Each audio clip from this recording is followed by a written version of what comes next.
Here's something that confuses a lot of developers. If React component are just JavaScript function and JavaScript function forget everything when they finishes, then how does useState remember our data across multiple renders?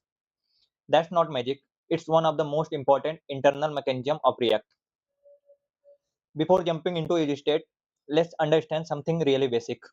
In JavaScript, if you define a function and call it, all the variable declared inside that function exist only while the function is running. Once the function ends, all of its local memory is gone. For example,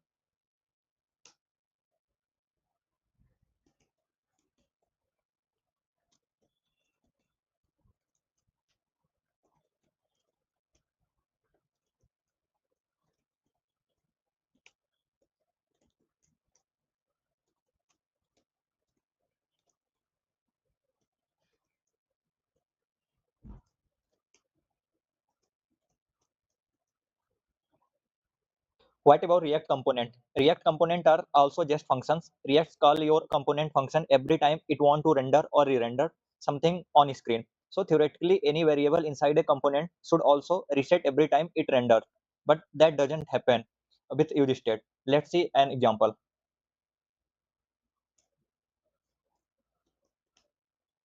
Here we are importing the useState hook from the React library.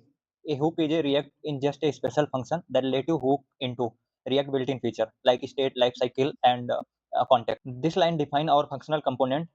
Remember, this function will rerun by React every time the state changes. This is where things get interesting. We are calling the useState hook here. What happened under the hood? The first time the component rendered, React stored the value 0 in an internal memory. It returned an array of two things. First one is count, the current value of the state, and second one is set count, a function to change the value. Even though the function might be rerun 100 times, count will not reset to 0 because React remember it separately. This line shows us that the function is indeed being called again and again. Try clicking the button and watch the log appear again with the updated value. So whenever we are clicking on this button, our count is increasing and we are getting a message on console tab like our component render with count 1, component render with count 2, and so on. We saw the count on a screen and the button increase it by 1 every time it's clicked. But remember, clicking the button causes React to rerun the component and still the count is preserved. So by now we have seen the useState 0 does not reset to 0 every time your component re-rendered. That's cool. But the real question is how React actually pulls this off. It's not a magic, it's a smart engineering. Here the secret. When you write this line, React does not store the state inside your function. Instead, it keeps all of your state value in an internal structure, kind of like an array. But the array is outside your component. It's connected to something called a fiber node. Now the question is, what is fiber node? A fiber node is just React internal data object that keep track of which component this is, uh, which its props and state are, which hooks it uses, and how it fits into overall React tree. You don't see this in your code. It is a part of React internal system. For each component that uses hook like useState, React create a hook list. You can think of it as an array. React track the order of every hook you call from top to bottom. Every time the component render, so behind the scene, React is doing something like this line holds your current value and this line will keep track of which hook is currently running. Let's try to understand how useState work internally with a code. Now, this define a custom function that behave like React useState. Is take an initial value just just like the real useState. Suppose the initial value is 0 or something like hello, and hook index Hook index is a global counter that tracks which hook is being called inside your component. For example, suppose we are having three use state there. So React stores their value at the index 0, 1, and 2 in the internal array. So after assigning the current index, we move the pointer forward so that the next hook call refer to the next position in the memory array. This is why hook must be called in the same order on every render. Otherwise, the index system breaks. This is the heart of the function. Let's break it down. Hook state is an internal array where React store state value, and hook state current index return the current state at this hook's position. This operator here means like if the current value is undefined, then it assigned to the initial value.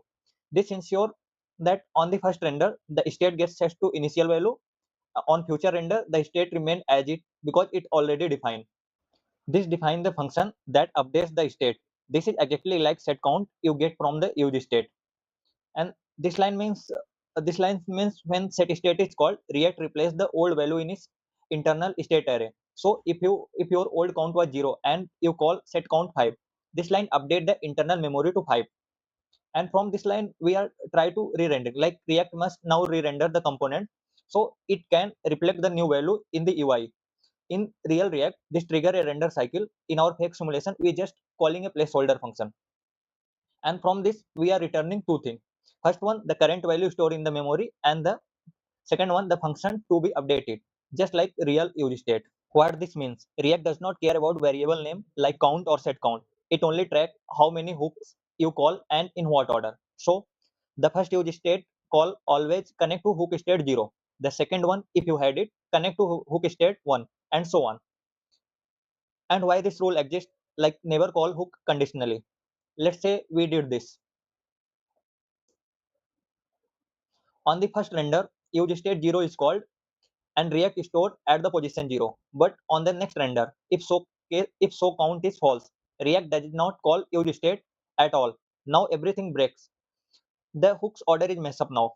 Then React will throw an error because the hook's memory and the actual call having no longer line up.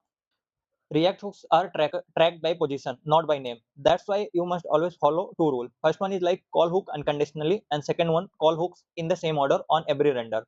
Suppose we are doing this. Then hook 0 always map to the first use state and hook 1 to the second, and so on. So when you write use state 0, React save the 0 outside your function. Every time your component re-render, then React grab the value from memory, moves to the next hook, and give you the current state value.